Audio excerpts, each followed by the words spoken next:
చేరుకుని వచ్చిన మీ అందరికీ యేసుక్రీస్తు నామమున పేరిట శుభాభినందనాలు తెలియజేస్తా ఉన్నాను. మత్తయి సువార్త 19వ అధ్యాయము 27వ వచనమును అందరం కలిసి చదువుకుందామండి. మత్తయి సువార్త 19వ అధ్యాయము 27. పేతురు, ఇదిగో మేము సమస్తమును విడిచిపెట్టి నిన్ను వెంబడించితిమి కదా, కనుక మాకేమి దొరుకునని ఆయనను అడుగుతాడు. ఏం చేశాడండి పేతురుతో ఉన్నటువంటి శిష్యులందరినీ కూడా దేవుడు, వాళ్ళందరూ కూడా ఏమన్నా ఖాళీగా కూర్చున్న వాళ్ళ కాదు. వాళ్ళంతా కూడా మరి చేపలు పడుతూ వ్యాపారం చేసుకుంటూ బతుకుతున్న వాళ్ళే, ఖాళీగా ఉన్నవాళ్ళు ఎవరు లేరు. మత్తయి అనే అతను వ్యక్తి అయితే సుంకపు కొట్టు దగ్గర కూర్చొని ఉన్నటువంటి వాడు. లేవి కూడా దేవుని ప్రేమిస్తున్నటువంటి ప్రియబిడ్డల, మరి ఏదో ఒక పని చేసుకుంటున్నటువంటి వారు ఆ పనిని వదిలిపెట్టి దేవుడిని ఏం చేశారంట? వెంబడించితిమి రాసాడా? మేము విడిచిపెట్టి వెంబడించాం కదా, అయితే మాకేమి దొరుకుతుందని ఆయన అడిగారు. మరి ఈ మధ్య మన దగ్గరికి ఒక సేవకుడు వచ్చాడు. వచ్చేసి అన్నాడు, అయ్యగారు మరి నేను బతకాలంటే మరి నాకేమన్నా పోషణకి ఇస్తారా అన్నాడు. నువ్వు ఆత్మలు సంపాదించుకో అని చెప్పి వాళ్ళ ద్వారా వచ్చేటువంటి కానుకలు నువ్వు తీసుకోమని చెప్పాను.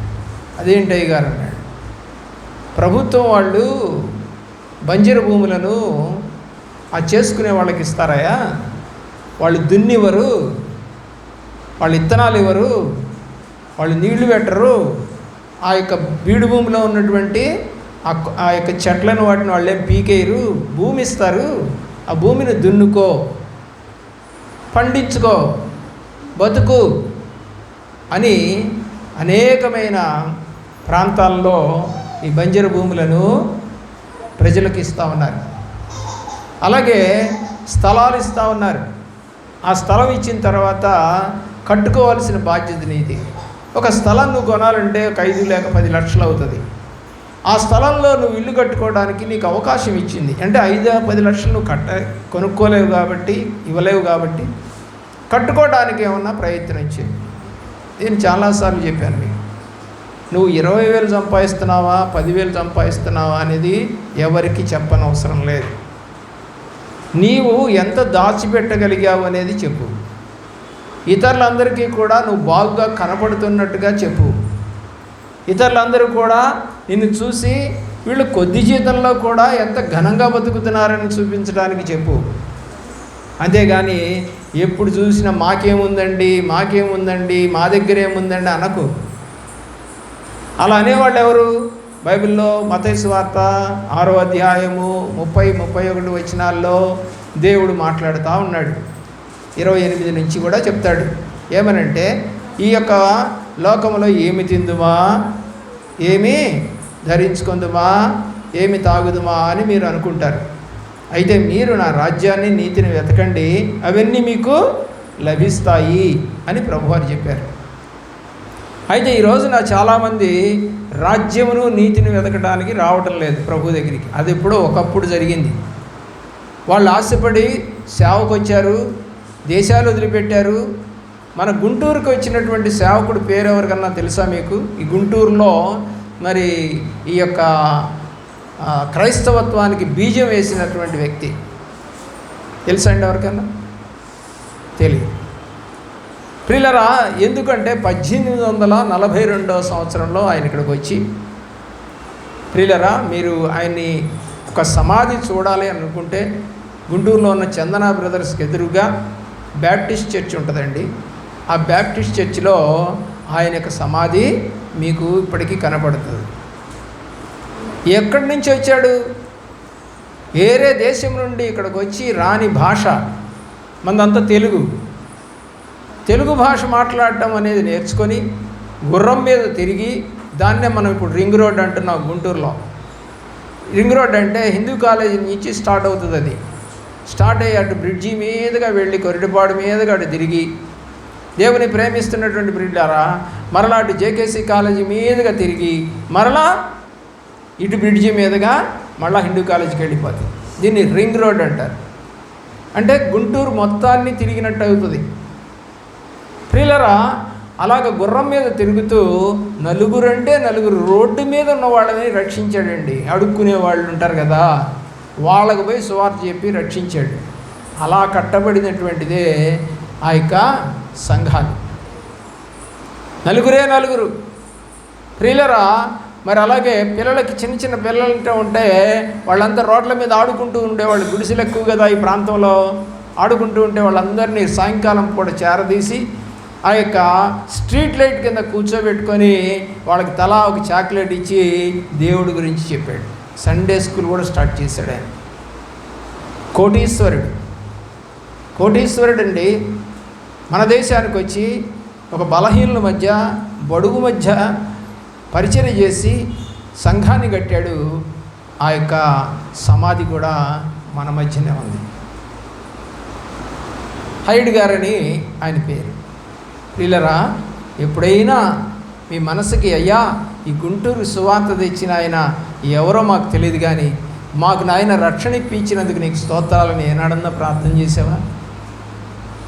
ఎందుకంటే జనరల్గా మనము ఒక పెళ్లి సంబంధానికి వెళితేనే ఏమని అడుగుతారంటే, మీ అమ్మ ఎవరు, మీ నాన్న ఎవరు, మీ తాత ఎవరు, మీ అమ్మమ్మ ఎవరు, మీ నాయనమ్మ ఎవరు, మీకు ఆస్తి ఎంత ఉంది, అసలు మీ ఊరు ఏది, మీరు ఇప్పుడు ఎక్కడికి వచ్చారు, ఎన్నాళ్ళైంది ఇక్కడికి వచ్చి, ఏం చేస్తున్నారని 100 ప్రశ్నలు వేస్తారే.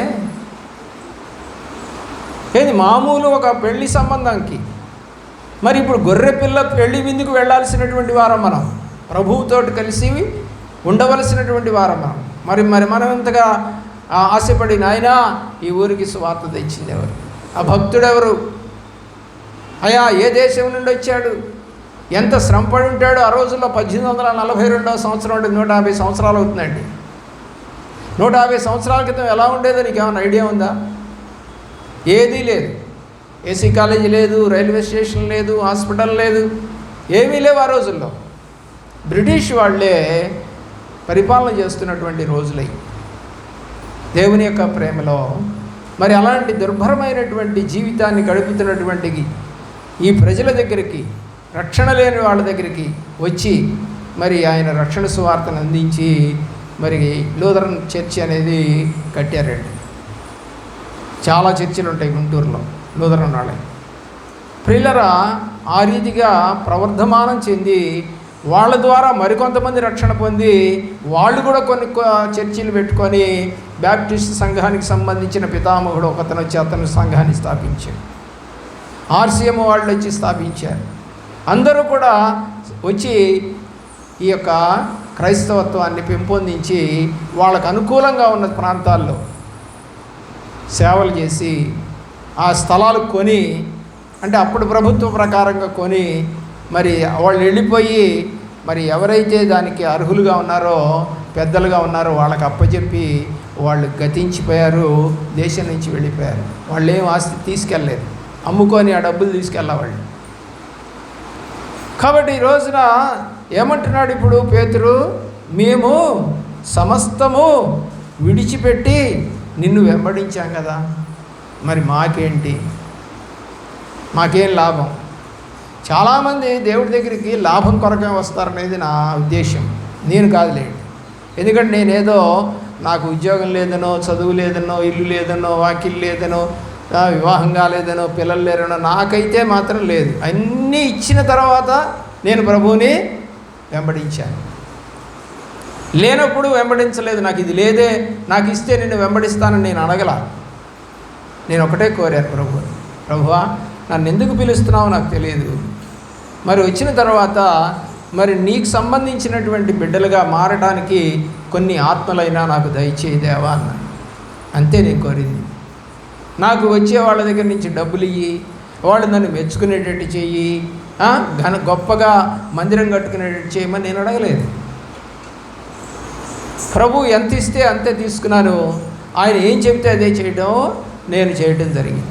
ఇక్కడ చెప్పిన మాటను మీరు గమనించవలసిందిగా మరొక పర్యాయం కోరుతా ఉన్నాను. ఏంటంట, సమస్తమును విడిచిపెట్టి, ఏం లేదు ఇక, భార్య, బిడ్డలు, తనకున్న వలలు, పడవలు, వ్యాపారం అంతా విడిచిపెట్టి వచ్చేసాడు.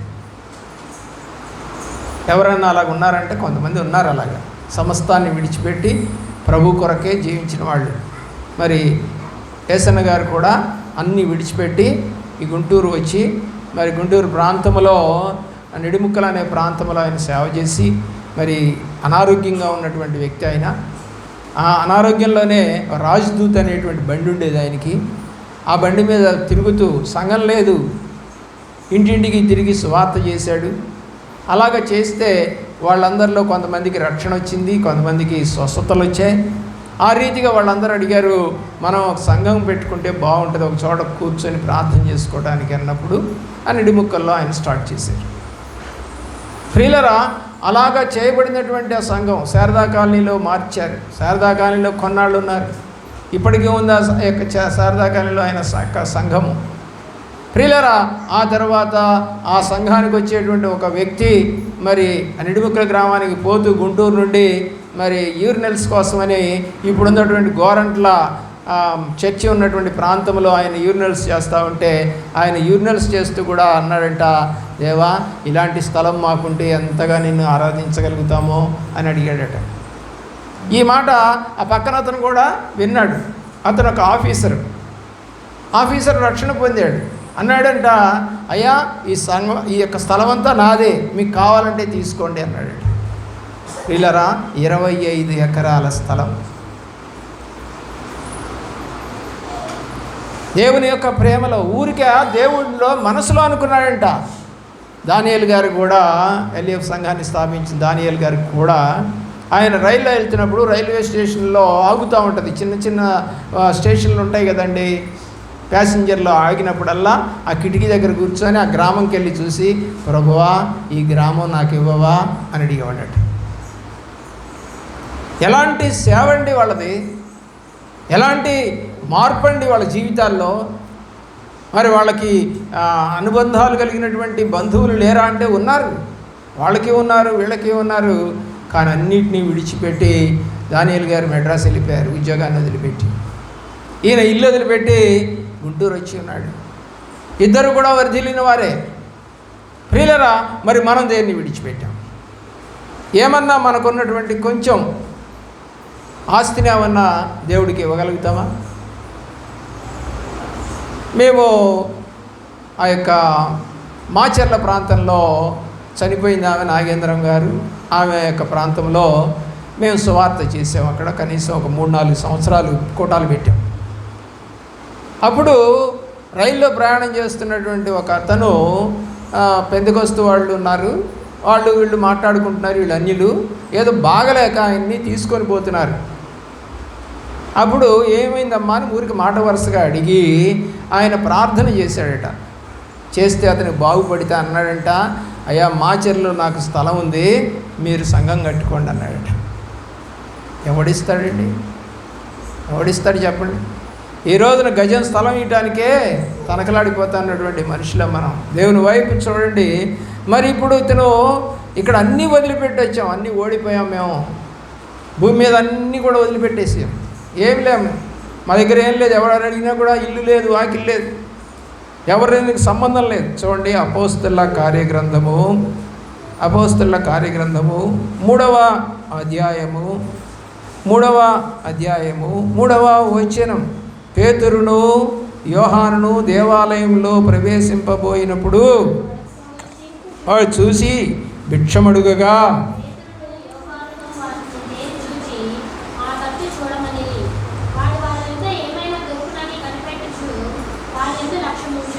వీడి దగ్గర ఏమైనా ఉందా? అన్నీ విడిచిపెట్టి వచ్చాడు కదా. ఈయన దగ్గర ఏం ఆస్తిపాస్తులు లేవు, డబ్బులు లేవు.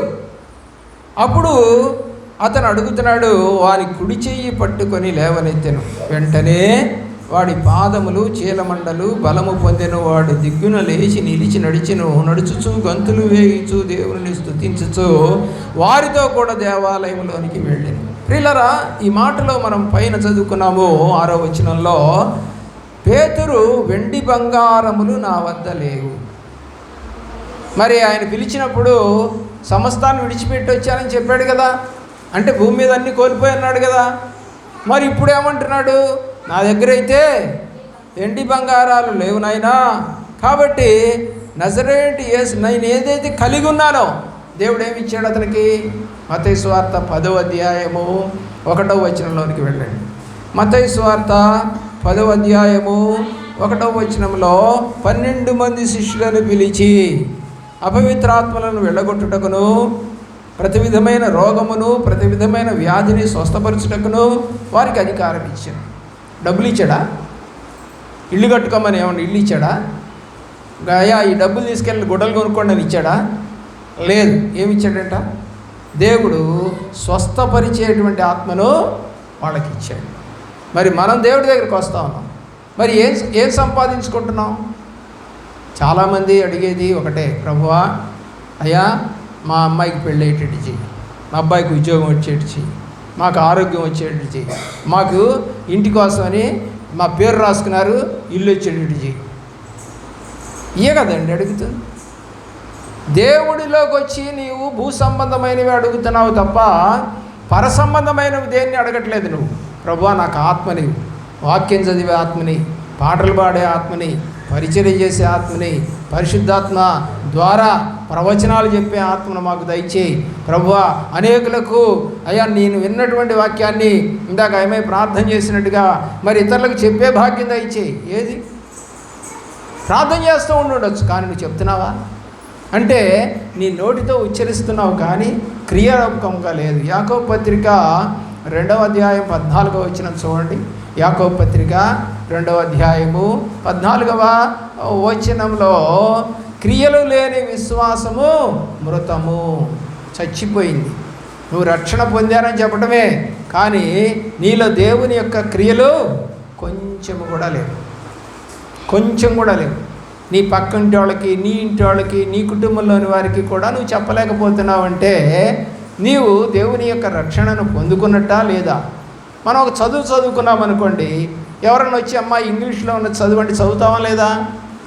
చదువుకోలేదు అని అంటే నువ్వు చదవలేవు. నాకు రాదండి, ఏదో వెళ్ళాను కానీ స్కూల్కి నేర్చుకోలేదండి అంటే నవ్వుతారు. అలా యేసు దగ్గరకు వచ్చి యేసు గురించి నువ్వు చెప్పలేకపోతున్నావు అంటే దేవుడు నవ్వుతాడు. దేవుడికి బాధ వేస్తుంది, మనకే సిగ్గేస్తుంది. చదువుకున్నానని చెబుతావు, అక్షరం ముక్క కూడా చదవవు. పిల్లరా, ఒక అమ్మాయిని వాళ్ళ నాన్నగారు అడిగారంట దేవుని యొక్క ప్రేమలో.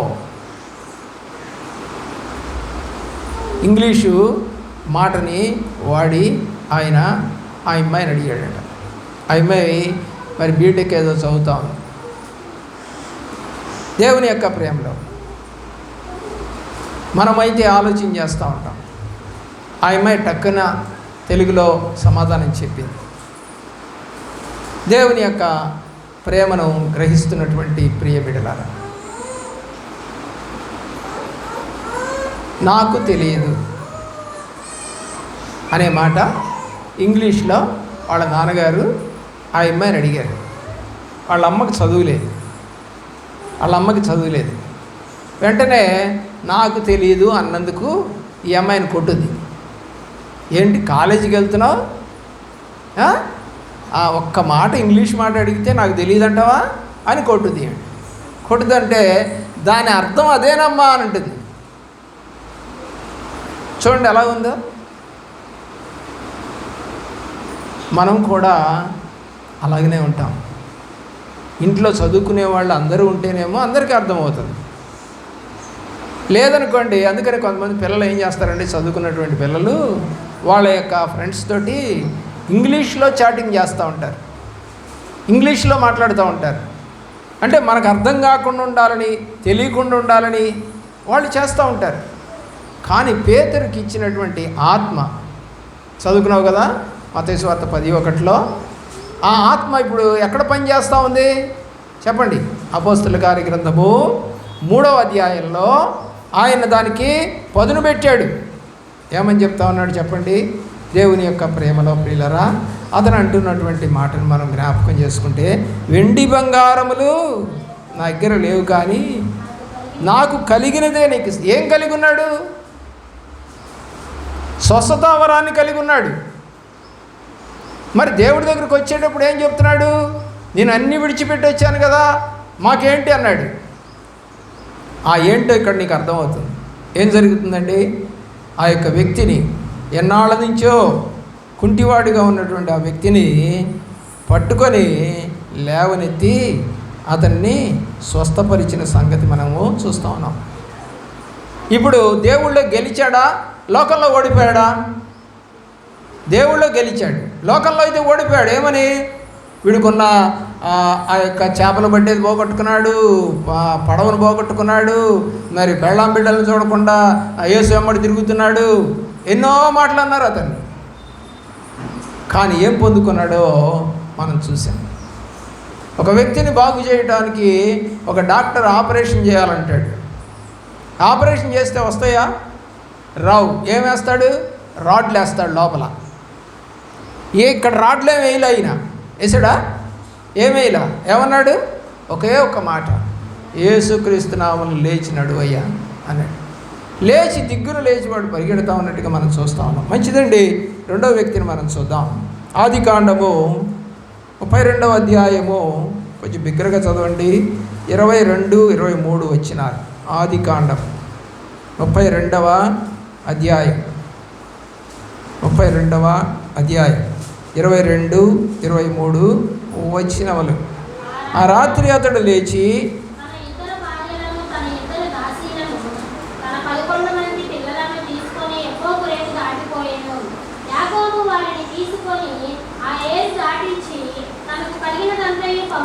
ఏం చేశాడండి?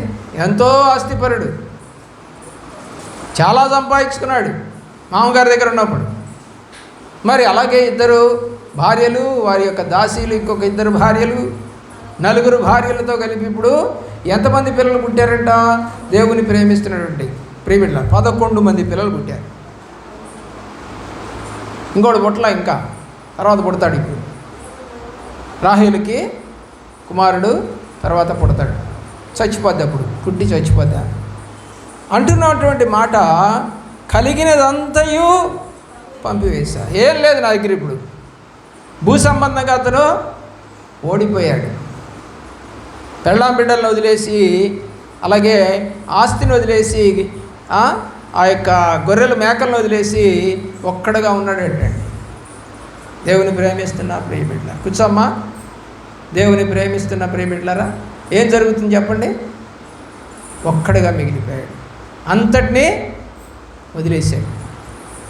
ఇంకేం లేదు అతని దగ్గర. ఇప్పుడు భార్యలు లేరు, పిల్లలు లేరు, గొడ్డు గోధుమ లేదు, పరివారం లేదు, అన్నీ వదిలేసి ఉన్నాడండి. అన్నగారు 400 మందితో వస్తున్నాడనే భయంతో, నాతో పాటు వీళ్ళు ఎందుకు చచ్చిపోవాలి, ఎందుకని అన్న ఇతని మీద పగబెట్టుకున్నాడు. మొట్టమొదట జ్యేష్ఠత్వాన్ని లాగేసుకున్నాడని, రెండోది తండ్రి వద్ద నుంచి రావలసిన దీవెనలన్నీ తీసేసుకున్నాడని అతని కోపం. నన్ను 2 సార్లు మోసం చేశాడు నా తమ్ముడు అని అతనికి కోపం. ఏశావు వస్తూ ఉన్నాడు. ప్రియులరా, భయం వేసింది, నా భార్యల్ని పిల్లల్ని చంపేస్తాడేమో అని భయం వేసింది. అన్నిటిని వదిలేసాడు. ఈ లోకంలో భయంతో వదిలిపోతున్నటువంటి వాళ్ళు గాజాలో మనకు కనపడతా ఉన్నారు. గాజా అంతా ఖాళీ అయిపోతా ఉంది.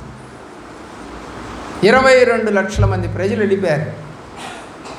ఇళ్ళు వదిలిపెట్టి, ఆస్తులు వదిలిపెట్టి, వాళ్ళకున్నటువంటి వస్తు వాహనాలు వదిలిపెట్టి, ఎందుకంటే అన్నీ డ్యామేజ్ అయిపోయాయి, పగిలిపోయాయి, కాలిపోయాయి, డబ్బులు కూడా కాలిపోయాయంట. వాళ్ళు ఎక్కడికన్నా వెళ్ళి కొనుక్కుందామంటే ఎక్కడ షాప్స్ లేవు. పోనీ గవర్నమెంట్, ఇజ్రాయెల్ గవర్నమెంట్ ఇచ్చేటువంటి ఆ 10 ట్రక్కుల్లో వచ్చినటువంటి ఆహారము ఆ ప్రజలకు సరిపోవట్లేదు. వాళ్ళు అక్కడి నుంచి ఇంకో ప్రాంతానికి వెళ్ళిపోతూ ఉన్నారు. ప్రియులరా, ఇప్పుడు ఇతను కూడా మొత్తం వదిలేశాడు. ఏం జరుగుద్దో తెలియదు. అయితే దేవుని ప్రేమిస్తున్నటువంటి ప్రియ బిడ్డలరా, ఆలోచన చేయండి. దేవుని యొక్క కార్యములను చూద్దాం. 28వ వచనం చదవండి. 32, 28వ వచనములో, అప్పుడు నీవు ఇక మీదట ఏమైందండి? ఇప్పుడు ఎవరు దర్శించారు ఇతన్ని? దూత. దూతతో ఏం చేశాడు? పోరాడాడు. ఎప్పుడంట? రాత్రంతయు. దేవుని యొక్క ప్రేమలో నిజంగా ఒక ఆశీర్వాదం రావాలంటే లేదా ఒక మనిషి సక్సెస్ఫుల్గా మళ్ళా ఆరోగ్యవంతుడిగా తిరగాలంటే ఏం చేస్తారు చెప్పండి? ఆసుపత్రిలో ఆపరేషన్స్ చేస్తారు. ఇక్కడే ఉండాలంటారు, హాస్పిటల్లోనే ఉండాలమ్మా, అయ్యా హాస్పిటల్లోనే ఉండాలి, మేము చెప్పినట్టుగానే తినాలి, మేము చెప్పినట్టుగానే టయానికి వేసుకోవాలి బిళ్ళలు అని పొద్దున పూట సాయంకాలం పూట డాక్టర్ వచ్చి నీ యొక్క ఆరోగ్యాన్ని జ్ఞాపకం చేసుకుంటూ ఎలాగుంది అని రాస్తూ ఉంటాడు దాంట్లో. ప్రియులరా, డాక్టర్కి ఏం చెప్తావు నువ్వు వచ్చినప్పుడు?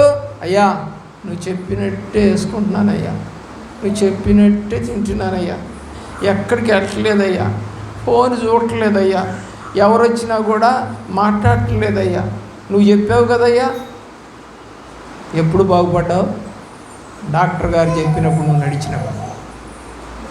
మరి దేవుడు చెప్పినట్టు నువ్వు నడిస్తే పరలోక రాజ్యానికి వెళ్తావు కదా.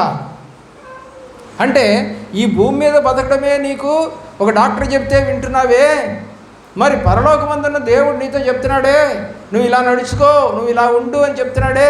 మరి అలాంటప్పుడు నువ్వు ఆయన ప్రకారం నడుచుకున్నట్లయితే ఈ సత్య సువార్త ఈ బజార్లో 25 ఏళ్లుగా వినపడతా ఉంది, ఎందుకు మారు మనసు పొందట్లేదు, ఎందుకు రక్షణ రావట్లేదు? నీకు నువ్వు తగ్గించుకొని ప్రార్థన లేదు. ప్రార్థన పెట్టామనుకో మాకెక్కడ కుదురుద్ది అంటావు. 3 రోజులు ప్రార్థన అనుకో, అమ్మో అన్ని రోజులు మాకు కుదరదండి అంటావు. అమ్మ రాత్రులు ఉంది ప్రార్థన రండి అంటే, అమ్మ రాత్రులు రండి మాకు కుదరదండి, మా ఆయన వస్తాడండి వాడికి వండి పెట్టాలండి. అన్నీ సాకులే. ప్రార్థన అంటే సాకు. అదే బిడ్డను వేసుకోను, అదే కుటుంబంలో ఉన్న వాళ్ళని ముసలమ్మ ముతకాలను వేసుకోను, ఆ రోడ్డు మీద కూర్చోను, పొద్దున 6 గంటల మధ్యాహ్నం సాయంకాలం 6 గంటల నుంచి రాత్రి 10 గంటల వరకు కూర్చోమన్నా కూడా కూర్చుంటాం. ఆ దుమ్ములో ఆ ధూళిలో ఉంటాం. ఏం చెప్తున్నారు అక్కడ? మంచి మాటలు ఏమైనా ఉన్నాయా? పనికి మాలిన మాటలు మాట్లాడుకుంటాం. దాన్ని ఏమంటారంటే గతాన్ని తవ్వుకుంటూ మనం గొడవలు పడుతూ ఉంటాం. అక్కడ దేవుళ్ళు గతాన్ని తవ్వుకొని పాపాన్ని ఒప్పుకున్నాడు యాకోబు. ఏమడిగాడండి దేవత? నీ పేరేంటి అని అడిగాడు. ఏమని చెప్పాడండి? యాకోబు అని చెప్పాడా, లేకపోతే మరి ఏశావునని చెప్పాడా? తండ్రి దగ్గరేమో ఏశావునని చెప్పాడు, అబద్ధం ఆడాడు. దూత దగ్గరకు వచ్చి అడిగేసరికి నేను యాకోబునే అన్నాడు. అంటే పాపాన్ని ఒప్పుకున్నాడు, పాపాన్ని ఒప్పుకున్నాడు, తప్పును ఒప్పుకున్నాడు. నా తండ్రి దగ్గర భూ సంబంధమైన తండ్రి దగ్గర ఏమో అబద్ధం ఆడాను, పరమ తండ్రి దగ్గర అబద్ధం ఆడటానికి కుదరదు అని నిజం ఒప్పుకున్నప్పుడు అప్పుడు అతన్ని ఆశీర్వదించినని రాసింది కింద. దూత ఏం చేశాడంట?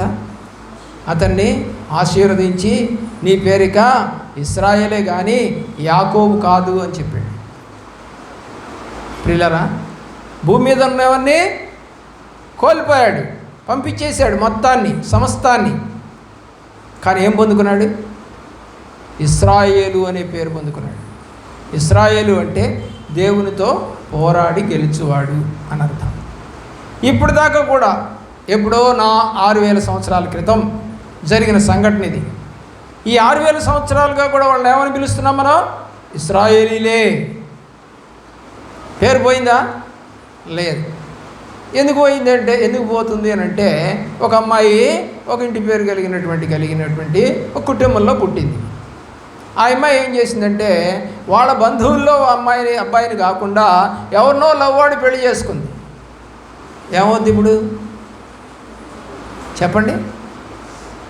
ఈమె గుర్తింపు ఉంటుందా? ఈమె గుర్తింపు ఉంటుందా? ఉండదు కదా. ఆధార్ కార్డులో మారిపోతావు, ఇంటి దగ్గర కూడా ఫలానా సుబ్బారావు భార్య లేదా వెంకట్రావు భార్య అనే పేరు పడుతుంది. నీ పేరు కూడా తెలియదు చాలామందికి. అవును, నీ యొక్క గుర్తింపును నువ్వు కోల్పోతావు. అదే నీ బంధుత్వంలో చేసుకున్నావు అనుకో, చెప్పండి ఏమవుద్ది?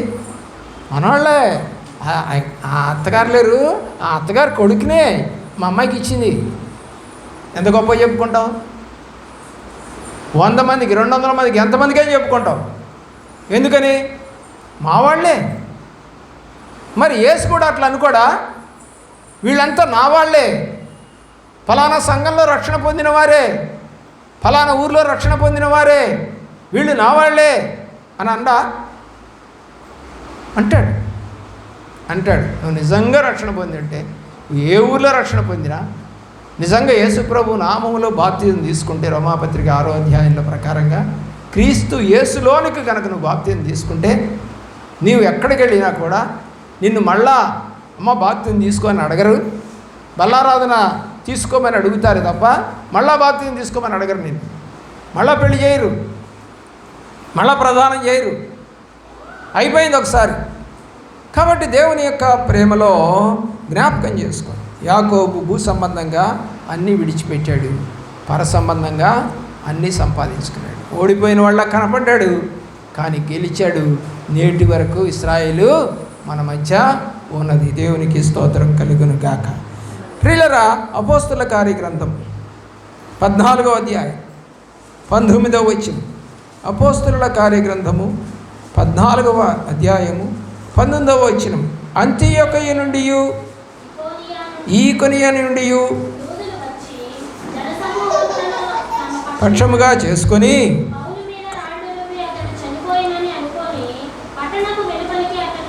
భూ సంబంధంగా ఆయన ఓడిపోయాడా లేదా? కొట్టారు కదా. ఆయన చేతి రుమాలు తగిలితేనే బాగుపడ్డటువంటి మనుషులు ఉన్నప్పుడు, అంత శక్తి కలిగిన వాడుగా ఉన్నటువంటి పౌలు ఏం జరిగింది చెప్పండి. ఇక్కడ రాళ్ళు రువి కొట్టారు. కొట్టి ఏం చేశారంట? చచ్చిపోయాడని. కుక్కను చచ్చిపోతే ఏం చేస్తామని చెప్పండి, మనం చెప్పండి. లాక్కెళ్ళి ఎక్కడ ఊరు బయట పారేస్తారు. ఇతను కూడా ఏం చేశారు చెప్పండి? ఊరి వెలుపలకి, పట్టణం వెలుపలకి ఈడ్చి పారేశారండి. ఏమని? చచ్చిపోయాడులే వీడు. కోల్పోయాడా? భూమి మీద ఓడిపోయాడా? వాళ్ళ మనుషుల మధ్య ఓడిపోయాడా? వాళ్ళ మనుషుల మధ్య వెనుతిరిగిపోయాడా? కొట్టబడ్డాడా? వాళ్ళే కొట్టారు, బయట వాళ్ళు ఎవరు కాదు. దేవుని ప్రేమిస్తున్న ప్రియులారా, భూమి మీద అతను తన యొక్క ప్రాణమును కూడా పోగొట్టుకునే స్థితిలో ఉన్నాడు. అన్నీ పోగొట్టుకున్నాడు. పెద్ద ఆస్తిపరుడు అతను. ఆస్తులు పోయాయి, బంధువులు లేరు, ప్రభువుని వెంబడించాడు. ప్రియులారా, ఆళ్ళ ప్రజలే ఇతను యొక్క ప్రకటన నచ్చక రాళ్ళు కొట్టి చంపేస్తూ ఉన్నారు. భూమి మీద అతను ఓడిపోయాడు. ప్రియుల మనుషుల మధ్య ఓడిపోయాడు. ప్రియుల ఆలోచన చేయండి. తిమోతికి రాసినటువంటి మొదటి పత్రిక, లేకపోతే రెండవ పత్రిక, 2వ పత్రిక 4వ అధ్యాయం 8వ వచనం. ఇక మీదట నా కొరకు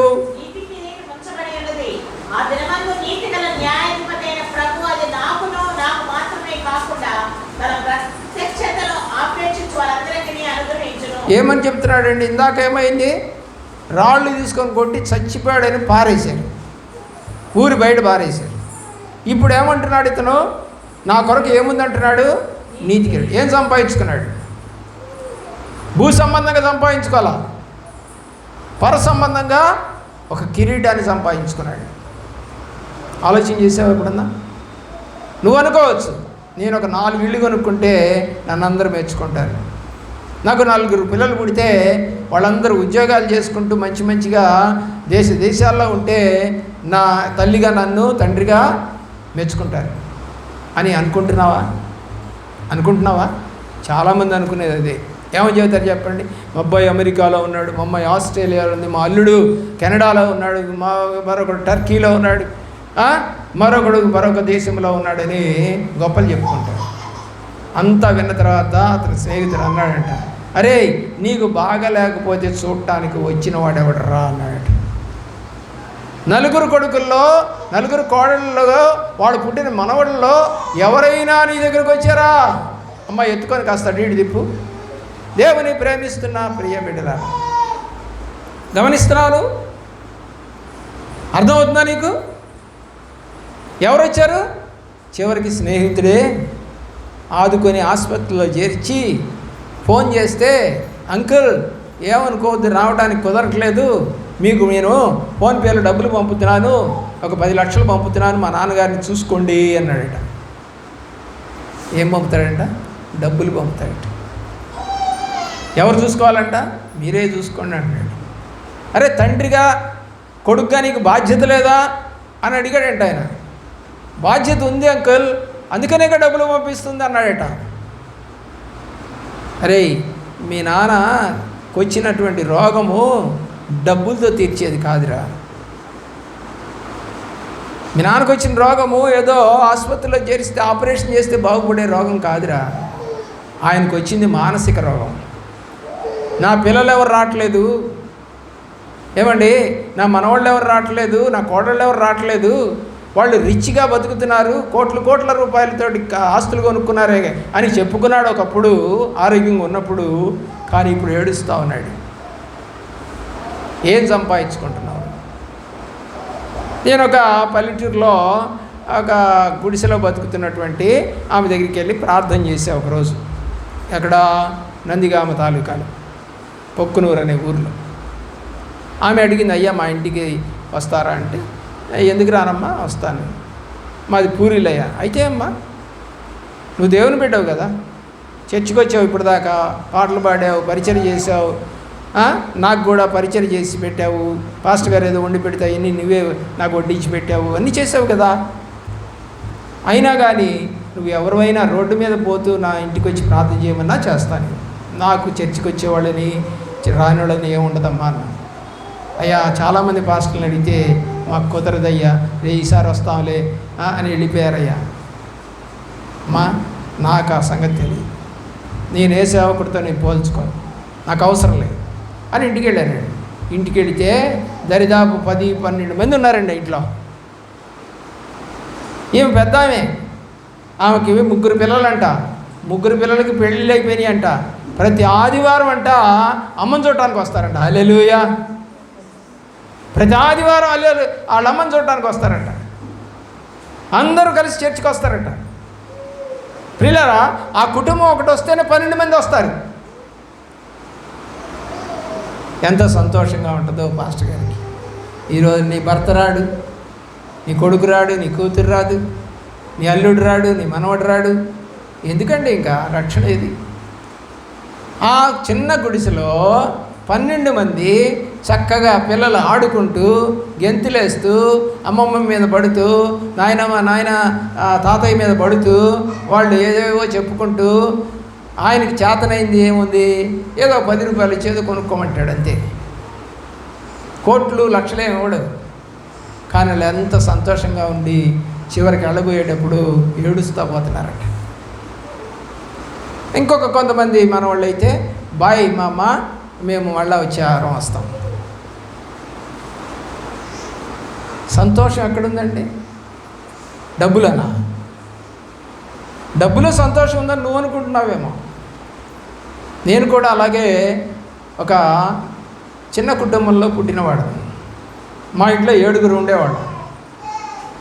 ప్రియులారా, అందరం ఇంటికి వచ్చేవాళ్ళు, అక్క పిల్లలు, అన్న పిల్లలు అందరం వస్తే దరిదాపుగా 12 మంది అయిపోయాళ్ళం. అందరికీ వండి పెట్టేది మా అమ్మ. చక్కగా సంతోషంగా, ఒకవేళ నాకు ముక్క కావాలని ఇంకోటి అడిగితే నేను ఇస్తాలేరా అని తగ్గించుకొని ఇంకొకడు అన్నలో కొడుకులోనో ఎవరో ఒకడు కావాలనుకున్న వాళ్ళకి ఇచ్చేవాడు. నేను ఇవ్వను అనేవాళ్ళు కాదు. ప్రేమ ఎక్కడ ఉంటుందండి? అనుబంధంలో ఉంటుంది. అనుబంధంలో ప్రేమ ఉంటుంది, డబ్బుల్లో ప్రేమ ఉండదు. ప్రియులారా, ఆ రోజున మరి మటన్ తెచ్చుకొని వండుకుంటే దాంట్లో టమాటాలు వేసి, బంగాళదుంపలు వేసి, ఎందుకని కూర ఎక్కువ కావాలి వేసి అలాగా అందరం వడ్డించుకొని తినేవాళ్ళం. అందులోనే ఆనందం ఉంది. ఒక్క ముక్క పడిన ఆనందమే, పడకపోయినా ఆనందమే. ఈరోజున నీ జీవితంలో ఈ నిజమైన ఆనందం పొందుతున్నావా, ఆర్టిఫిషియల్ ఆనందాన్ని పొందుతున్నావా? ఆలోచన చేయండి. పౌలు కొట్టి ఈడ్చుకెళ్తే ఓడిపోయిన వాడిగా కనపడ్డాడు నీకు అక్కడ, కానీ ఇక్కడ జీవకిరీటం పొందుకున్నవాడిగా కనపడ్డాడు. అంటాడు, నా పరుగు కడముట్టించి తిని. దేవుడికి ఎంత సేవ చేయాలో అంత సేవ నేను చేశా. దాదాపు 9 సంఘాలు కట్టాడు. మరి మనము ఒక్క మనిషిని ఏమైనా కట్టామా? ఒక్క మనిషిని దేవుడి దగ్గరికి తీసుకొచ్చామా? ఒక్క మనిషికి బాప్తిజం ఇచ్చేటట్టు చేశామా? ఒక్క మనిషిని దేవుళ్ళ నిలబెట్టామా? ఒక్క మనిషికి పాటలు నేర్పామా? ఒక్క మనిషికి ప్రార్థన నేర్పామా? ఒక్క మనిషికి పరిచయం నేర్పామా అని ప్రశ్న వేసుకో. నేను ఎందుకు దేవుడిని ఎరిగాను అనే ప్రశ్న వేసుకోవలసిందిగా బ్రతిమిలాడుతూ ఉన్నాం ప్రియులారా. ఆలోచన చేయండి. దేవుని యొక్క మహాకృపలో మరొక మాటని నేను మీకు జ్ఞాపకము చేస్తాను. పేతురు గురించి మరొక మాటని జ్ఞాపకం చేస్తాను. అపోస్తల కార్యగ్రంథం 12వ అధ్యాయం 3వ వచనం. 12వ అధ్యాయం 3వ వచనం. అపోస్తలుడైనటువంటి పౌలు ఇది యూదులకు ఇష్టమైన కార్యమని తెలుసుకొని పేతురును కూడా పట్టుకొనెను. ఆ దినములో పులియని రొట్టెల పండుగ దినములు. అతన్ని పట్టుకొని చెరసాలలో వేయించి పస్కా పండుగ పిమ్మట ప్రజల యొద్దకు అతన్ని తేవాలని ఉద్దేశించి అతనికి కావలినటకు 4 చతుష్టయముల సైనికులకు అతను అప్పగించెను. పేతురు చెరసాలలో ఉంచబడెను. సంఘమైతే అతని కొరకు అత్యాసక్తితో దేవునికి ప్రార్థన. భూ సంబంధంగా పేతురు ఇప్పుడు ఓడిపోయాడా లేదా? పెట్టేశారు జైల్లో. ఏంటంటే నీడ తగిలితేనే స్వస్థతలు వచ్చేటువంటి మనిషి నీ తీసుకెళ్ళి కొట్టి తీసుకెళ్ళి జైల్లో పారేశారు. భూ సంబంధంగా ఓడిపోయాడు, జైల్లో ఉంచబడ్డాడు. సంఘం ఏం చేస్తూ ఉందంట? ఎంతో ఆసక్తితో ప్రార్థన చేస్తుంది. 7వ వచనం నుండి 18వ వచనం దాకా గనక మేము చదువుకుంటే చదవదులేండి. ఎవరు వచ్చారండి? దూత వచ్చేసింది. చదవండి, 7-8 చదవండి. ఇదిగో ప్రభు దూత అతని వద్ద నిలిచాను. ఎవరు వచ్చారండి? ఇప్పుడు జైల్లో పెడితే దేవుని ప్రేమించిన బిడ్డకి భూ సంబంధమైన మనుషులు కొట్టి జైల్లో పడేస్తే ఎవరు తోడున్నారట? దూత తోడుందంట. చదవండి.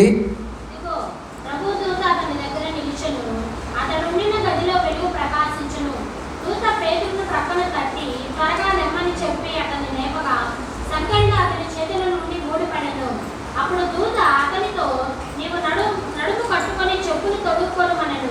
అతడు అలాగు చేసిన తరువాత దూత నీ వస్త్రము పైన వేసుకొని నా వెంబడి రమ్మని అతనితో చెప్పాను. అతడు వెలుపలికి వచ్చి దూత వెంబడి వెళ్ళి దూత వలన జరిగినది నిజముగా జరిగినని గ్రహింపక తనకు దర్శనము కలిగినని తలంచెను. మొదట కావలిని, రెండవ కావలిని పట్టణంలోకి పోవు ఇనుప గవని యొద్ద వచ్చినప్పుడు దానంతటా అదే వారికి తలుచుకొనెను. వారు బయలుదేరి ఒక వీధి దాటిన వెంటనే దూత అతన్ని విడిచిపోయాడు. ఎవరండి సంఖ్యలు తోడదీసింది? దూత. కాళ్ళకి చేతులు కట్టిన సంఖ్యలు ఊడిపోయినాయి. గేట్లు ఉంటాయి, ఊరి బయట ఉంటాయి జైళ్ళు, ఊర్లో ఉండవు జైళ్ళు. ఇక్కడ ప్రియులరా, ఆ జైలు ఆ యొక్క తలుపులు కూడా అంట వాటంతటవే తెరుచుకున్నాయంట. ఒక వీధి దాటారంట, రెండో వీధి దాటారంట. అప్పుడు పేతురుని అక్కడ వదిలేసి వెళ్ళిపోయిందంట. అతను అప్పటిదాకా ఏమనుకున్నాడంట? ఇదేదో కలయే అనుకుంటున్నాడు. నడిచి వెళ్ళాడు దేవదూతతో పాటు, నడుము కట్టుకున్నాడు, చెప్పులు వేసుకున్నాడు. దాన్ని అంతటిని మీరు ఎఫ్సి పత్రికలో చదవచ్చు. నడుము కట్టుకున్నది ఏంటి, కాళ్ళకి వేసుకున్నది ఏంటి అని. ప్రియులారా, భూ సంబంధంగా మనుషుల మధ్య ఓడిపోయాడు. పర సంబంధంగా దేవదూతే వచ్చి అతని పక్కన నిలబడి అతన్ని విడిపించి దాటించి తీసుకెళ్ళింది. మరి నీకు ఉండడా? అతను మనలాంటి మనిషేగా, ఒక అమ్మాపకు పుట్టినాడేగా. మరి మనం కూడా అలాగే ఒక అమ్మాపకు పుట్టినాడమేగా. మరి అలాంటి వ్యక్తికే దేవుడిని వెంబడిస్తే వచ్చినటువంటి ఆ ఘనత మనకి రాదా? మనతో మాట్లాడ్డా దేవుడు? జైల్లో ఒంటరిగా ఉన్నాడు. ప్రియులరా, ఆలోచించి బంధింపబడిన వారిని విడుదల చేయుటకు నేను దిగి వచ్చి ఉన్నాను అని చెప్పాడు యేసు ప్రభువు. పౌలు శీలలు జైల్లో ఉన్నారు, బంధింపబడి ఉన్నారు. రాళ్ళు కొట్టి తీసుకెళ్ళి పడేశారు. ప్రియులరా, ఏం జరిగింది చెప్పండి? దేవదూత వచ్చి ఆ సంఖ్యలన్నీ ఊడదీసి, జైలుకి ఉన్నటువంటి ఆ యొక్క తలుపులను ఊడదీసి, ఆయనతో పాటు ఉన్నటువంటి ఖైదీలకు కూడా విడుదల వచ్చేసింది. జైలు అధికారి వచ్చాడు, చూశాడు, ఎవరు కనపడలా. ఇక ఏమనుకున్నాడంటే నన్ను పై అధికారి నన్ను చంపేస్తాడు, వాడు చచ్చిందాకా నేనెందుకులే అని కత్తి తీసుకొని పొడుచుకొని చావబోతున్నటువంటి సందర్భం 16వ అధ్యాయం అపోస్తల కార్యగ్రంథంలో మీకు 28వ వచనం నుండి 34వ వచనం దాకా కనపడదు. ప్రియులారా, జరిగింది అదే. అప్పుడు పేతురు వచ్చి, అయ్యా మేము ఎక్కడికి పోలేదు, మరి సంఖ్యలు ఊడిపోయినాయే, తలుపులు తెరిచినాయే, ఎలా బయటకు వచ్చారు? అప్పుడు అతను అంటున్నాడు, అయ్యా నేను రక్షణ పొందుటకు ఏం చేయాలి? ప్రభువునందు విశ్వాసం ఉంచుము, నీవును నీ ఇంటి వారిని 31వ వచనం రక్షణ పొందుదురు అని చెప్పాడు. ప్రియులారా, విడుదల కలిగిందా లేదా? ఎవరు తోడుగా ఉండికే అతన్ని విడిపించారంటే దేవదూతే. పేతురుని ఎవరు విడిపించారంటే దేవదూతే. ఏలియాని ఎవరు విడిపించారంటే దేవదూతే. అన్ని దేవదూతలే తోడుగా వచ్చి మనల్ని బలపరిచినట్టుగా కనపడుతూ ఉంది. యాకోబుని విడిపించింది ఎవరంటే దేవదూతే. అపోస్తలైన పౌలుని డైరెక్ట్గా దేవుడే వచ్చి 9వ అధ్యాయం అపోస్తల కార్య గ్రంథంలో దమస్కు మార్గంలో ఆయన పట్టుకొని ఏం చేశాడంటే, తిననైన మార్గంలోకి నువ్వు వెళ్ళు, బాప్తిజం తీసుకోమని చెప్పాడు. ప్రభు డైరెక్ట్గా వచ్చాడు. ఎవరు నువ్వు అని అడిగాడు. నువ్వు హింసించుతున్నటువంటి యేసుని ఏం చెప్పాడు? దేవుడే దిగి వచ్చింది. ప్రియులారా, ఆలోచించాడు. మరి ఇక్కడ జరిగినటువంటి సందర్భం నువ్వు చూసావు. పేతురుని దేవదూత విడిచింది. దేవునిలో గెలిచినట్టుగా మనం చూస్తాం. సంసోన్ న్యాయాధిపతుల గ్రంథం 16వ అధ్యాయం తప్పు చేశాడు. తల్లిదండ్రులకు విరోధంగా, అలాగే ధర్మశాస్త్రానికి విరోధంగా అతను నడిచినట్టుగా మనకు కనబడతా ఉంది. 16వ అధ్యాయం 1వ వచనం.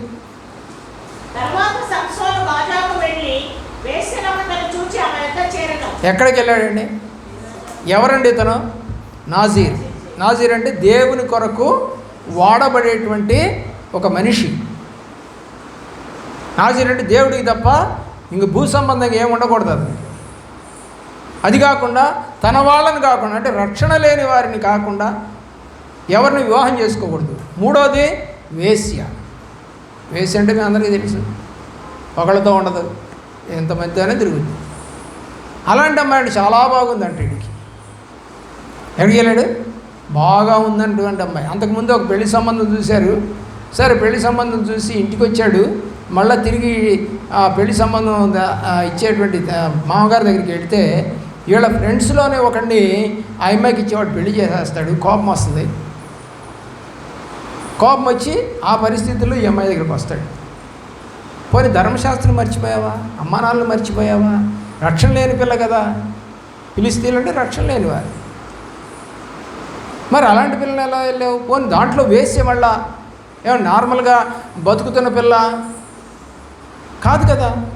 దేవుని ప్రేమిస్తున్నటువంటి ప్రియ బిడ్డలారు, 19వ వచనానికి రండి. 19వ వచనానికి రండి. దేవుని యొక్క ప్రేమలో ఆమె తన తొడ మీద అతనిని నిద్రపుచ్చి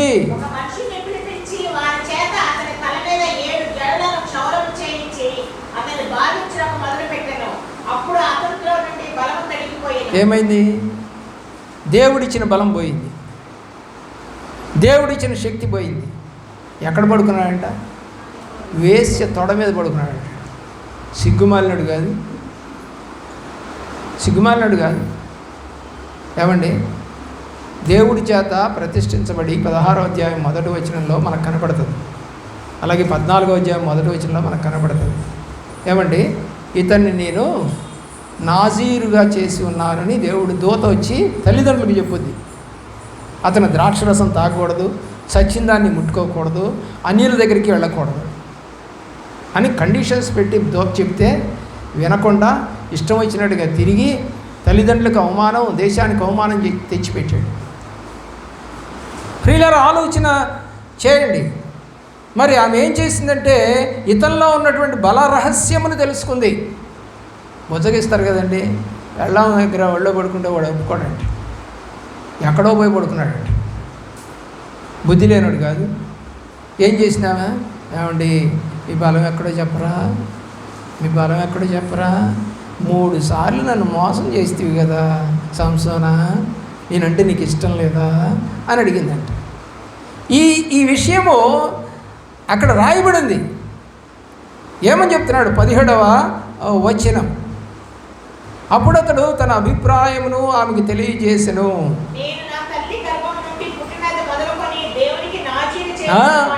నేను దేవుని బిడ్డనైపోయి ఉన్నటువంటి నన్ను నువ్వు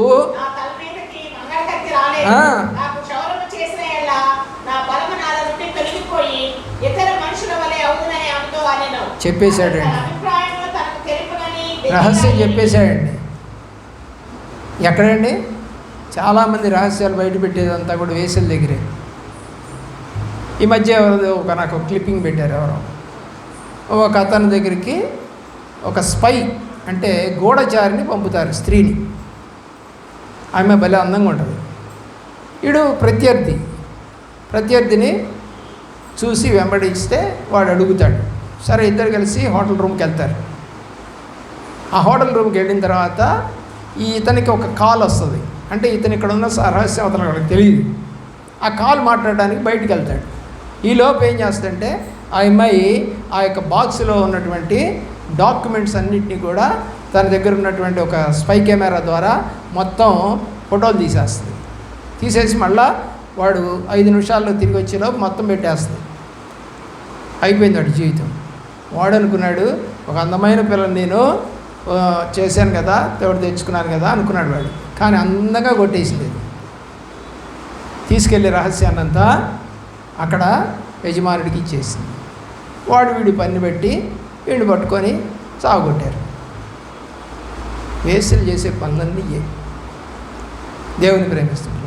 కాబట్టి భర్తగా అన్నీ చూసుకుంటున్నటువంటి సంసోన్ని ఏ కష్టం లేదు ఆ పిల్లకి. అలాంటి వాడిని ఆ ఫిలిస్తీన్లు వాడిచ్చిన దానికన్నా ఎక్కువ డబ్బులు ఇస్తామని చెప్పి బెదిరించారు మొదటిసారి. రెండోసారి ఏం చేశారో తెలుసా? మీ యొక్క అమ్మా నాన్నల మొత్తాన్ని చంపేస్తాం, నువ్వు గనక మాకు వాడి దగ్గర నుంచి రహస్యాన్ని చెప్పకపోతే. 3 సార్లు అడిగిందండి, చెప్పలా. ఏదో చెప్పాడు కానీ అవి ఫలించలా. ఆ పై మాట చదవండి, 16వ వచనం అనుకుంటాను.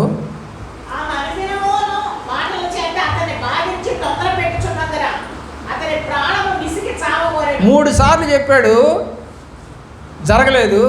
ఇక మళ్ళీ ఇప్పుడు ఏముంటుంది? నేనంటే నీకు ఇష్టం కాదా? తోడ మీద పడుకోబెట్టి జుట్టులో ఏళ్ళు పెట్టి గిలిగిలింతలు పెడుతూ అడిగేసరికి వీడికి అర్థం కాల. ఎందుకని? పొడుగు జెండ కదా వీడిది, కట్ చేయలేదు కదా, జెండాగా ఉంటుంది వాడిది. కాబట్టి మరి మన ఇళ్లలో ఆడపిల్లలకి అమ్మలు జడలేస్తామంటే ప్రశాంతంగా నిద్ర కూడా పోతూ ఉంటారు కొంతమంది కాదా? అంత బాగా చూసుకుంటుంది తల్లి. ఇది తల్లి కాదు, వీడి దగ్గర ఉన్న రహస్యాన్ని రాకపోవడానికి చేసిన పని. అలాగ చేసి విసిగించేసరికి 4వసారి నిజం చెప్పేశాడు. పిల్లరా ఏమైపోయాడు? ఫిలిస్తీన్లు వచ్చి పట్టుకున్నారు, తీసుకెళ్ళి కళ్ళు బీకేశారు, తీసుకెళ్ళి తిరగలి విసిరేటట్టుగా చేశారు. కళ్ళు లేవు, కళ్ళు బీకి పారేశారు, తిరగలి విసిరేడు. ఓడిపోయాడా లేదా? సంసోను ఓడిపోయాడు, దేవుని బిడ్డ ఓడిపోయాడు.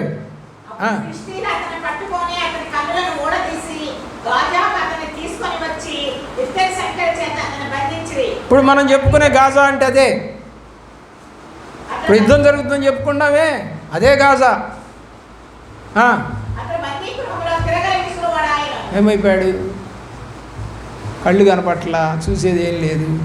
ఒక రుబ్రోలు ఇచ్చారు, విసిరిరా బాబు అన్నారు, విసురుతా ఉన్నాడు. ఓడిపోయాడు కదా, బందీ అయిపోయాడుగా. బందీ అయిపోయాడు. దేవుని ప్రేమిస్తున్నాడు. మరి దేవుడు గెలుస్తాడా? చూద్దాం, గెలిచాడో లేదో. 16వ అధ్యాయము 28వ వచనం.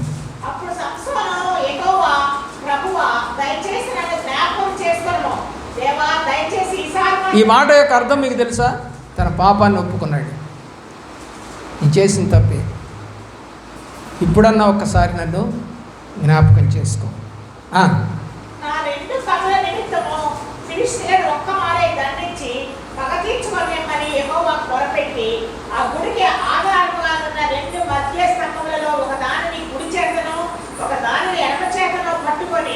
నేనును ఫిలిష్తీయులను చనిపోదము కాక అని చెప్పి బలముగా వంగినప్పుడు గుడి ఆ సర్దారుల మీదను దానిలో ఉన్న జనులందరి మీదను పడెను. మరణకాలమున అందులో చంపిన వారి ఏమైంది? శత్రువులు ఎక్కువ మంది చచ్చిపోయారు, తక్కువ మంది చచ్చిపోయారు? కళ్ళు లేనటువంటి వాడు తప్పు ఒప్పుకొని తండ్రి దగ్గర ఒక్కసారి బలం, అయ్యా ఆ తప్పుని క్షమించు, తోడు ఎవరు వచ్చారు? మరి ఈ బలం మళ్ళీ ఎలా వచ్చింది అతనికి? దేవుని ప్రేమ అతని మళ్ళా చుట్టూ పెరగటము ప్రారంభించింది. అయితే అతను క్షౌరము చేయబడిన తర్వాత అతను తన వెంట్రుకలు తిరిగి మొలచడం మొదలుపెట్టాడు. ఎప్పుడైతే మళ్ళా చుట్టూ వచ్చిందో ఇక మళ్ళా బలం వచ్చేసింది. దేవుడి బలం, దేవుడిని అడిగేటువంటి శక్తి వచ్చింది. మనకి నలుగురు పరిశుద్ధులు కలిశారనుకోండి, ప్రార్థనకు పోదాం అనిపిస్తుంది. నలుగురు జులాయి వాళ్ళు కలిశారనుకోండి, ప్రార్థన వద్దులే ఇవాళ నీతో పోదాం. తేడా లేదా? కాబట్టి ఇతనికి మళ్ళా జుట్టు మొలవడం మొదలెట్టింది. మళ్ళా పరిశుద్ధాత్మ అతనిలోకి వచ్చింది. తన పాపాన్ని ఒప్పుకున్నాడు, అడిగాడు, ఒక్కసారి బలం అయ్యాడు. అయిపోయా, నేను కళ్ళు పోయాయి, బలం పోయింది. మరి మళ్ళా బలం రావాలంటే దేవుడి దగ్గర రిక్వెస్ట్ అడిగాడు. దేవుడు బలాన్ని ఇచ్చాడు. 2 స్తంభాలు పట్టుకొని 2 స్తంభాలను నెట్టి పారేశాడు. అంతే, ఒక్కొక్కటి 30 అడుగులు ఉన్నటువంటి స్తంభం అది. పై అంతస్తులు కూడా ఉన్నాయి. మొత్తం కలిపి ఎంతమంది ఉన్నారంటే అక్కడ పై వచనంలో 3000 మంది ఉన్నారు. 3000 మందిని చంపగలడా మనిషి? కానీ ఇప్పుడు చంపాడు. ఎందుకని? గుళ్ళోనే ఉన్నారు వాళ్ళంతా. వీడు సావును చూడాలని చూస్తూ ఉన్నారు వాళ్ళంతా. కానీ ఇతను చనిపోయాడు. ఆ యొక్క వేశ్య ఉందే, ఆయమ్మాయి చనిపోయింది. ఆమెతో పాటు 3000 మంది అధిపతులు కూడా చనిపోయారు. గెలిచాడా ఓడాడా? గెలిచాడు. ఒకప్పుడు ఓడిపోయినవాడు ప్రభువుని మళ్ళా దర్శించినప్పుడు గెలుస్తాం. మనం కూడా ఓడిపోతూ ఉంటాం. కానీ మళ్ళీ దేవుడి దగ్గర బతిలు ఆడుకుంటే మళ్ళీ మనము గెలుస్తూ ఉంటాం. దేవుని యొక్క ప్రేమలో ఆలోచన చేయవలసిందిగా కోరుతాం. ఇంకొక విషయం చెప్పి నేను ముగిస్తానండి.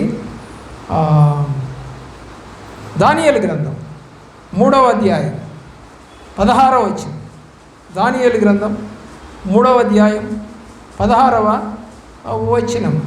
దేవుని యొక్క ప్రేమ. షద్రకు మేషకు అబేద్నెగోలు కనపడతారు. షద్రకు మేషకును అబేద్నెగోలు రాజుతో ఇలా చెప్పిరి, నెబుకద్నెజరు నిన్ను గూర్చి నీకు ప్రత్యుత్తరం ఇయ్యవలన చింత మాకు లేదు. ఇలాగా రాజుతో మాట్లాడి పరాయి దేశంలో దేవుని గణపరుస్తూ మాట్లాడి మాటలై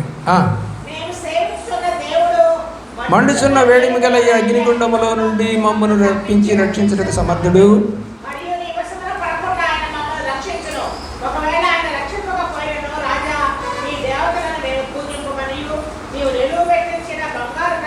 ఈరోజున అనేక మంది దేవుడి దగ్గరికి వస్తున్నారు, కానీ మన బంధువుల్లో అనేక మంది దేవతలను పూజ చేసేవాళ్ళు ఉంటారు. రేపు పండగ వస్తూ ఉంది, ఆ పండగ కూడా చేసేవాళ్ళు ఉంటారు మీ ఇంటి పక్కనే. నువ్వు చందా ఇస్తావు, కాదనవు, అక్క అక్క అన్న అన్న మరి కాస్త ప్రసాదం తినండి అంటే ఏం పోయింది లేని తింటావు. వీళ్ళేమంటున్నారు? నీ దేవతలను మేము పూజింపమనియు నీవు నిలవబెట్టించిన బంగారు ప్రతిమకు నమస్కరించమనియు తెలుసుకో. పరాయి దేశంలో అంత ధైర్యంగా మాట్లాడుతున్నారండి దేవుని బిడ్డలు. మనం దేవుని ఎరిగిన స్థలాల్లో ఉండి కూడా మనము పరాయి వాళ్ళ యొక్క పనుల్లో పాలు పంపులు పొందుతూ ఇది కూడా క్రైస్తవత్వం. ఎందుకు అవుతుంది అది క్రైస్తవత్వం? నీ భర్తను కాదని నువ్వు వేరే వాళ్ళతో తిరిగితే నీ భర్త ఊరుకుంటాడా? నీ భార్యని కాదని చెప్పి ఇంకొకళ్ళతో తిరిగితే భార్య ఊరుకుంటుందా? మనం అందరం ఎవరో ఇప్పుడు దేవుని చేత నింపబడిన వారు, ఆయన బిడ్డలం.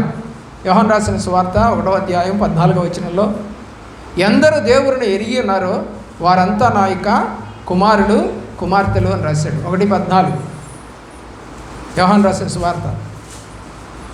త్వరగా చదవండి.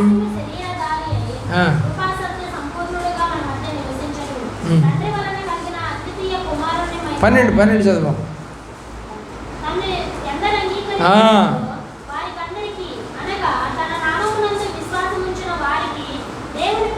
మరి దేవుడు యందు నువ్వు విశ్వాసం ఉంచితే దేవుని పిల్లలు అయితే మరి పరాయి పిల్లలాగా ఎందుకు వెళ్తున్నావు? దేవుడి పిల్లలు అయిపోయారు కదా మీరు. ఆ పిల్లలు నా పిల్లలు అంటే ఆ తల్లి ఊరుకుంటుందా? ఏయ్ మా పిల్లలు, ఏయ్ నన్ను నాన్న అనరా అంటే, ఏయ్ నువ్వు మా నాన్న ఎందుకు అవుతావు అంటారే పిల్లలు. మరి నువ్వెవరి పిల్లలు? ఇప్పుడు దేవతలను కొలిచేటువంటి మనుషుల పిల్లలవా? యేసుక్రీస్తుని నమ్ముకొని ఉన్నటువంటి దేవుని పిల్లల? ఎవరి పిల్లలు? ఎవరి పిల్లలు అయితే ఎలా మాట్లాడతారో భూ సంబంధంగా మనకు తెలుసు. మరి పర సంబంధంగా దేవుడి పిల్లలని చెప్పుకోవడానికి నీ దగ్గర ఉన్న అర్హత ఏంటి? శద్రకు మేషకు అబేద్నెగోల ధైర్యంతో మేము మొక్కం. ఏం చేసుకుంటావో చేసుకోపో. 19వ వచనం. అందుకు నెబుకద్నెజరు అత్యాగ్రహము నొందినందున శద్రకు మేషకు అబేద్నెగోలైన వారి విషయంలో ఆయన ముఖము వికారమాయను. కనుక ఏమైపోయిందండి? గుండము ఎప్పటికన్నా 7 ఇంతలు వేడిమిగా చేయమని ఆజ్ఞ ఇచ్చింది. వీళ్ళ సంగతి ఇట్టా కాదు, అసలు మంట ఎక్కువ చేయండి, పడకముందు చచ్చిపోవాలి వీళ్ళు. ఓడిపోయారండి, రాజు దగ్గర ఓడిపోయారు. అగ్నిగుండంలో వేసేసాడు, ముగ్గురిని వేసేసాడు. దేవుని యొక్క ప్రేమలో 20వ వచనం చదవండి. మరియు తన సైన్యమునందు బలిష్ఠులలో కొందరిని మేషాకును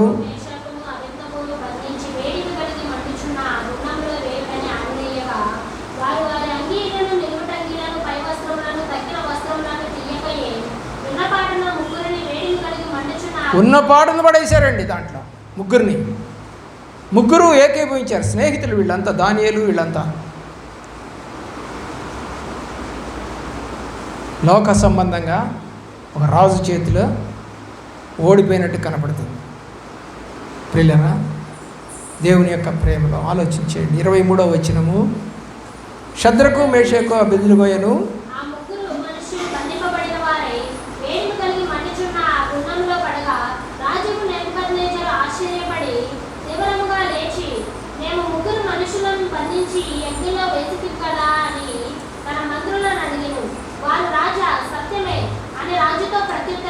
అయితే నేను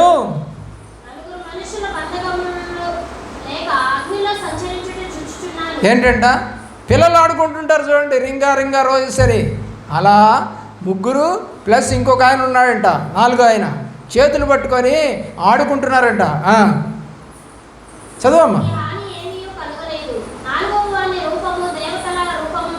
ఎలాగుందంట 4వ వాడు? వేసిందే ముగ్గురిని, రాజుకు కనపడుతుంది ఎంతమంది? 4. దేవునికి స్తోత్రం కలుగును కాక. 4వ వ్యక్తే యేసు ప్రభువారు. అగ్నిలో, యెషయా గ్రంథంలో అంటాడు, అగ్నిలో పడి వెళ్ళాను నాకు కాల్చలేవు అని చెప్పాడు. జలములో పడి వెళ్ళాను అవి నన్ను ముంచలేవు. యేసన్ గారు పాడిన పాట ఇదే, దీన్ని బేస్ చేసుకొని రాశారు. జలములంటే వాళ్ళు ఐగుప్తులోంచి బయటకు వచ్చేటప్పుడు, అగ్ని అంటే వీళ్ళని పడదరోసినప్పుడు, వాళ్ళకి ఏమి కాకుండా కాపాడాడు మా దేవుడు.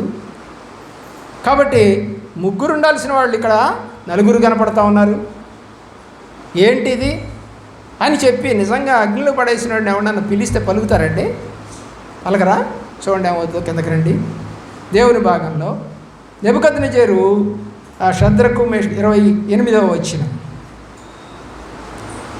అబేద్నెగోను వీరి దేవుడు పూజార్హుడు, ఆయన తన దూతలను పంపి తను ఆశ్రయించిన దాసులను రక్షించను. వారు తమ దేవుని కాక మరి ఏ దేవునికి నమస్కారం, ఏ దేవుడికి, ఈ దేవుడు కాక. ఒకవేళ నువ్వు అలా చేస్తే నిన్ను రక్షించేవాడు ఉండకపోవచ్చు. ఉండునని తన దేహములను అప్పగించి ఆజ్ఞను వ్యర్థపరచిరి. అప్పుడు ఒక శాసనాన్ని రాశాడు, ఈ దేవుడు తప్ప మరి ఏ దేవుడి విషయంలో అయినా సరే మీరు కనుక మొక్కితే వాళ్ళని పెంట కుప్పలుగా చేస్తానండి. చదవండి. ఇలా కాగా నేను ఒక శాసనము నియమించి ఉన్నాను. ఏదనగా చదవమ్మా 29.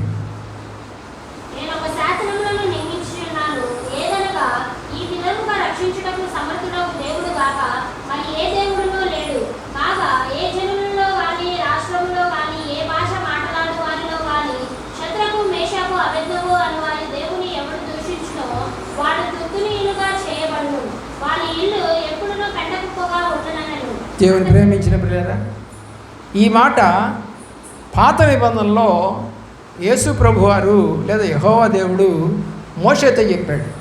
ఏమని? నేను అబ్రహాము దేవుడను, ఇస్సాకు దేవుడను, యాకోబు. ఇప్పుడు ఇక్కడ ఏమంటున్నారు? షద్రకు దేవుడు, మేషాకు దేవుడు, అబేజ్ఞాల దేవుడు. చూసారు? అక్కడ ముగ్గురు, ఇక్కడ ముగ్గురు.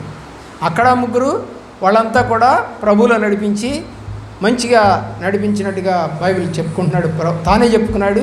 ఇక్కడ ఒక అన్యరాజ్యాత దేవుడు మాట్లాడించాడు, వీళ్ళ దేవుడు తప్ప. పై మాటలు మనం కనుక చూసినట్లయితే ప్రియులరా, ఆలోచన చేయండి.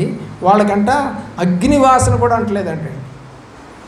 చూడండి 27వ వచనము, 27వ వచనం. శరీరములకు అగ్ని ఏ హాని చేయకుండుటయు, ఆ. వారి తల వెంట్రుకల్లో ఒకటైనను కాలిపోకుండుటయు, వారి వస్త్రములు చెడిపోకుండుటయు, అగ్ని వాసన అయినను వారి దేహము. మనందరికీ తెలిసింది, ఒక పొయ్యి దగ్గర కూర్చొనేది, కట్టెల పొయ్యి దగ్గర కూర్చొని గొట్టం వేసుకొని ఊపు ఊపు అని ఊతే దాంట్లో నుంచి మొదట ఏమొస్తుంది చెప్పండి?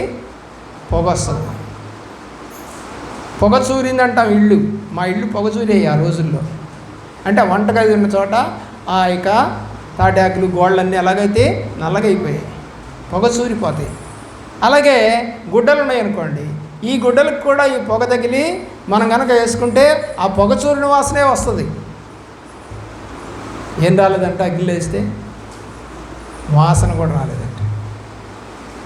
అంటే మామూలుగా వాళ్ళు ఎలాగున్నారో అంతకుముందు అగ్నిలో వేయకముందు అంత ఫ్రెష్గా ఉన్నారు. తల వెంట్రుకలు గాలిపోలా, గుడ్డలు నలిగిపోలా, వాసన రాలా. అందుకని ఏమన్నాడు? ఈ దేవుడు తప్ప మరొక దేవుడు లేడు. ఇప్పుడు ఏం జరిగిందండి? విజయం పొందారా? ముందు భాగమేమో ఓడిపోయినట్టు కనపడతా ఉంది. కానీ ఈ భాగంలో వాళ్ళ దేవుడు గొప్ప దేవుడని ప్రకటించేటట్టుగా మారిపోయింది. ఎక్కడైతే నువ్వు ఓడిపోయావో అక్కడే నిన్ను హెచ్చించే దేవుడు అని బైబిల్ సెలవిస్తాను. దేవుడి చిత్తం అయితే నువ్వు కూడా చక్కగా నమ్ముకో, చక్కగా ఒప్పుకో, చక్కగా నిలబడు. దేవుడు నిన్ను కూడా హెచ్చించునుగాక. మోకరించండి, ప్రార్థన చేసుకో. మోకరించండి.